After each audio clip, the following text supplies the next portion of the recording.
My name is Natanael Costea. I'm the founder of High EQ, which is an emotional intelligence not-for-profit organization that aims to bring clarity to people by helping them get in tune with themselves and in tune with others. Who's heard of emotional intelligence? Okay, give me something about emotional intelligence. Tell me something about emotional intelligence. It's strange, like about 2 weeks ago I just did a course with EQ and I thought we were the same people. So when I heard of EQ, I thought, hang on, is this them telling me about another event? Okay. So it was just 2 weeks ago at the uni. And it was about, working out, it was trying to give you clarity and direction and purpose. But I sort of wondered if it had a Christian base to it. And whatever you hear, you can always see your Christian angle, I think, and that's the way I kind of chose to. We have a presupposition the way we interpret things, absolutely. Yeah. Great, thank you. Joy, just quickly. Emotional intelligence is about managing your emotions so that you can be in control of your emotions rather than them controlling you. And Well put. Who else wants to have a go? No? Come on, there were many hands here. Yeah, but we would put them down if we knew you were going to put them down. All right, one of the guys, come on, we had two ladies here. Sure. Go on, Daniel. But it's your emotional brain and your logical brain in being enough. You got two brains, have Sort of. you? Okay, great. We actually have more than two brains. They've proven that even our heart has a brain, and even our gut has a brain. You know when you get intuition in your gut? Like, what do we call it? Gut feeling. It's just amazing. In America, they actually persecuted a man. So what had happened? A person was murdered. They donated a heart to a child. The child received the heart, and the child began to have dreams about the murder of the previous person's heart. And the child could recall the event so well that they were able to find the person, the criminal, the murderer, and persecute it. And this threw people upside down because they said, no, the heart can't think. The heart doesn't have a brain. And based on that, the whole research changed around and they said, no, the heart's got a brain. Not in the same way, but the heart thinks for itself. So one of the key ingredients of emotional intelligence is helping people to not live in their brain up here, but in their brain down here. The problem is if you always live in your head, you are conditioned to your understanding of the world and you're conditioned to what's happening at that time. If you live in your spirit, in your inner being, then you want to align everything with your core values because you live out of the depth of you don't live in your head.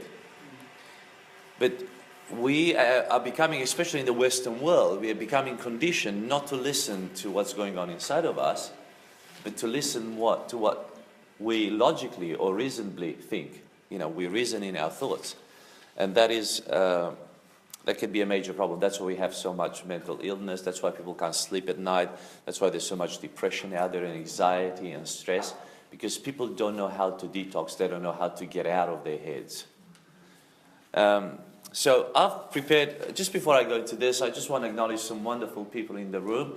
Daniel, thank you for bringing your crew across. There's 7 of you, I understand, from Process IQ. Well done. Christine, thank you for bringing your crew across. We also have some wonderful people in the room. Lydia brought one of her associates, a few other people. I have my PA, Irene. Thank you so much. She's always just wonderful. She keeps me on the straight and narrow. We have Mariana, my sister. John is helping me with EQ. He's also into coaching. We have Jane Speldo in here.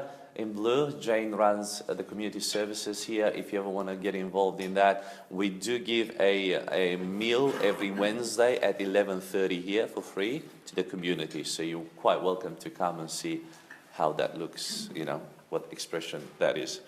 So this complex is called Churchlands. We have many, I'm the executive here.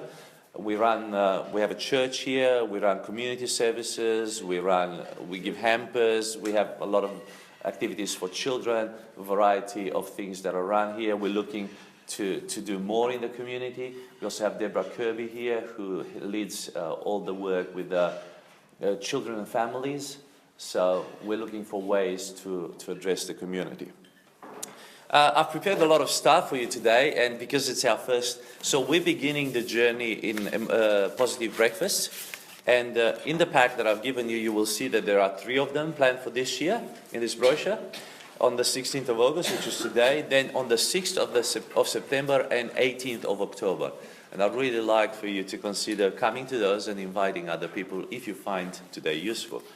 Also, there's another brochure behind that, which is for your bosses or your HR bosses, or some of you that are managers here or leaders in your organization, supervisors.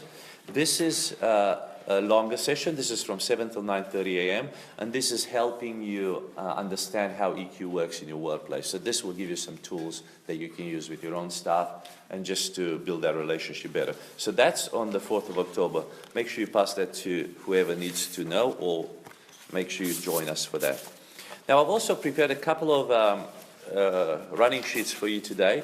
The first one, the green one, this one speaks a little bit about emotional intelligence. I'm not going to go through that blog that's written there. We've written that to give you an understanding, just a succinct understanding. A lot of research has gone into this little document, just for you to get a grip on emotional intelligence. You can read that at your own pace. But I want you to look on the last page, just on the back there, because that's where you get the summary of what we're all about. So you'll see that in the High EQ program that I run, we have 2 major components: in tune with yourself, in tune with others. When we talk about in tune with yourself, we talk about self-awareness, and we target these components: gratitude, emotions, self-concept and core needs, effective mindset, character strengths. So then once you're aware of these things, we move into self-management, how to manage yourself, creating strength habits, self-control, motivation, resilience and perseverance, and hope. So that's about you getting in tune with yourself, and then we're looking into relationships, into your social aspect. Relationship awareness, this is where we go into perceptions, behaviors, active listening, social awareness and social intelligence, and healthy relationships. And then we help you manage those through empathy, expression and engagement, peacemaker, encouragement and growth. So this is a full circle holistic program which can take a couple of years in the way we do it. So today we're going to focus on the first one, which is gratitude, and you already have that on the next sheet, and you're welcome to open that. That's what I'm going to work on with you this morning. Who in the room can say thank you? Thank you. Thank you. How do you start your emails? I thank you. Who starts their emails most of the time with thank you? That's wonderful. That's great. Everybody likes to be thanked, right? Aye, okay. Gratitude is extremely, extremely important. In fact, if you want to grow your emotional intelligence is different than IQ. IQ is fixed. You cannot change your IQ. You either have it or you don't. So I'm sorry to say you can improve it slightly, 2, 3%, 10% max. IQ is very rigid. It takes an extreme amount of effort to improve your IQ. But you can improve your emotional intelligence, and that's good news. In fact, emotional intelligence, you can improve even up to 70, 80% if you go into that mindfulness. So and gratitude is one of the simplest and greatest way to improve your emotional intelligence. I was introduced to emotional intelligence unknowingly by my year 11 and year 12 mathematics teacher. He was a university professor, and he had a problem. In fact, he had 2 problems. The people that were coming to university to learn maths and to do all the math subjects, they had 2 problems. They weren't good at mathematics, and they didn't love mathematics. So he would have to go back almost to year 10 with the first year university students to teach them simple maths to bring them to a standard. And even then, it was a hard chore for most of the students. So he decided to go back to high school and teach students in years 11 and 12 to love maths and be good at it. He valued EQ more than IQ, and I was just so blessed to have him as my maths teacher. Let me tell you that in his class, everybody loved maths and everybody was good at it. So I didn't understand it at the time, but then I realized he left a legacy. I went to do science, I applied science, physics and computing, then I worked for the Australian Bureau of Statistics for 7 years, programming in mathematics, because this guy made me love mathematics. I would have never considered that. Now I'm not doing that anymore, but I'm just saying what emotional intelligence at the right time can do for us. With gratitude, so gratitude involves being able to notice the positives in a situation, and listen very careful here, and to feel thankful for them no matter what. You are more in control of your feelings than you realize. You can control how you feel. You can control the emotions that are happening to you. You can feel good about a situation if you allow it to come in. So even though I have a friend here, he's over 80, Bruce is his name, wonderful, wonderful fellow. And I mean, he's gone through so many things in life. And I said to him, how you doing, Bruce? He goes, oh, I've had this illness, this, I can't hear properly. He goes, but it's all a bump in the road. So I thought, what a wonderful attitude. You know, it's just a speed hump. I mean, how often do you think much of a speed hump? How much of an inconvenience is a speed hump? You just ignore it. Maybe at first, when you first went over the first speed hump, you thought, what's this? But now it's another speed hump. And the outlook toward life has to be in that sort of zone, in that space. A person high in gratitude may look at a negative situation, such as a car accident, and say, I'm still alive, you know, something good can come out of this. Or through this experience, I learned to become a defensive driver. When we train our brains for gratitude, how do we train our brains for gratitude? I'll come to that in a second. We become apt at seeing the bright side or finding the silver lining, and so can make ourselves feel better in a negative situations. We train our brains by not living in our brains. We train our brains by living in our spirit, in our soul. We train our brains by filtering life, not through what happens here, but what happens in our core values. What are some of the core values that you have? Come on. Tell me some words. Core value. Honesty. Honesty. Wonderful. Integrity, okay. Life. Life, passion. Family. Respect. So these are the core values that define who you are. Now, if you can filter those through those core values, then your brain changes, your brain becomes trained into something else. Gratitude contributes greatly to our overall being. So we're talking here holistically. If you have high level of emotional intelligence, gratitude is one of the greatest components, being thankful. When we are thankful, we feel content with what we have. The greatest problem in the Western world today is that we can have more. Yesterday, not the day before, I flew from Brisbane back to Perth. I had an immense amount of meetings all throughout the weekend in Brisbane. So I flew back Monday evening, and I managed to get a legroom seat, and you get the flight attendant right in front of you. And she said she's just come off. She did 4 years of the Houston flight. No, what's the other city? Dallas flight. Qantas flies to Dallas from Brisbane and Melbourne. From Brisbane and Sydney, and she did that long haul for 4 years, and now she's back on domestic. And I said, what did you like about America? She said, oh, the shopping. I said, you must have saved up because on that long haul, you know, you have a lot of tax-free money. She said, no, I spent everything. And why did she do that? Because it's available. Because normally you'd buy one shirt, but because they're only $30 in America, you buy 10 of them. So here you'd pay maybe $100 for a nice shirt. There they're $30, but you don't buy 3 to make up for 100, but you buy 10 because that's the way we do. I mean, is any lady here who's got less than 20 pairs of shoes? Well done. Good on you. Absolutely. Now I know the ties have gone out of fashion, but we used to, like the guys, we used to have like 40, 50 ties. Do you remember those days? I mean, you never needed that many. But what we're saying is, the market knows how to play with you.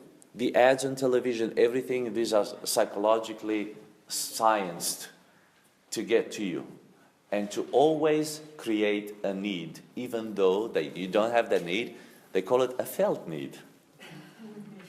You need this. You've got to give this to yourself. And you're not content until you have it. And our kids grow up with that. And you can give them everything else, they stuck on that. Contentment is one of the greatest achievements that you can have in life. If you can live a level, the content people are the most happy people in the world. So if you can reach that level, we feel blessed. Rather than focusing on what we don't have and feeling negative about it, we practice feeling content with whatever is present currently in our lives. This boosts significantly our well-being. So you look at what you have in your life and you just say, I'm happy, and you start counting your blessings.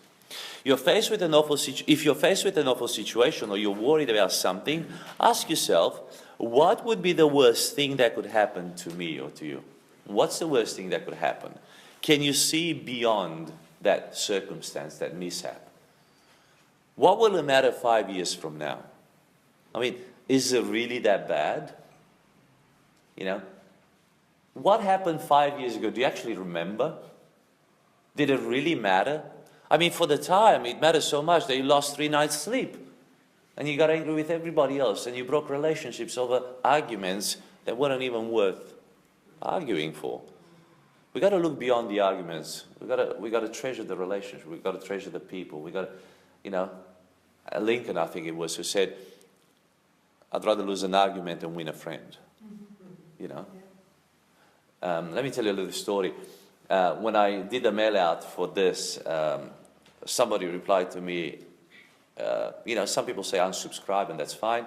I don't have a problem with that. But somebody said to me, do you know the Spam Act 2003? That was the reply. And gives me a link to the Spam Act 2003. So I thought, okay, what do I do with this guy? So I wrote back to him, coffee? He said, yes. But down the bottom, but did you read the act? I said, I'll call you next week and we'll have coffee. So I'm turning this around. I don't know where this will land, but I'm going to make a friend of this guy. Maybe I can help you. Maybe he can help me. Say thank you in his email. Yeah. So, you know what I mean? Counting one's blessing is one of the most widely researched interventions to boost gratitude. In fact, it is one of the greatest. It involves reflecting on one's day and tracking the good things that happen throughout the day. I mean, do you count the wonderful things that happen to you every day?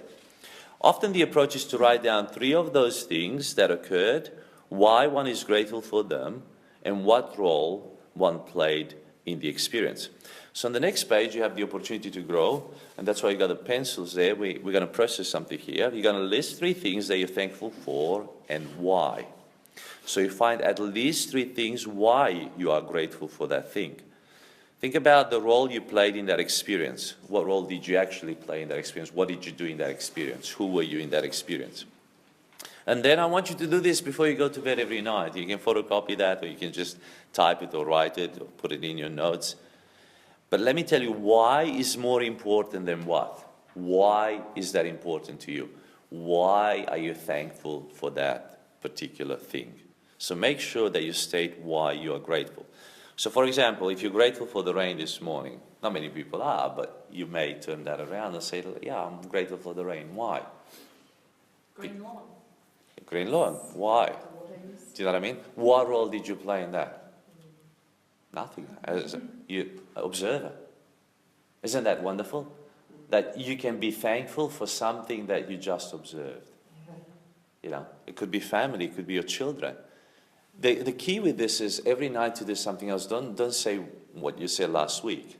Do you know what I mean? Have something fresh. Let me tell you, I've met somebody in the park, and I don't have enough time because I want to give you time to process this. I met somebody in the park once on the verge of depression. And I've listened to him for about 15, 20 minutes. I told him to do this exercise, and his daughter, who's about 6 or 7 years old, heard me talking to her dad. And she said, "Dad, I want to do that too." After a week, his wife was looking for me because her husband has been transformed. She said, "Who is this guy? Nobody has had such an impact on your life ever than the guy that he met in the park." So what I'm saying to you, this is a powerful, powerful exercise. So I want you to take about 6, 7 minutes and see how many things you can write down.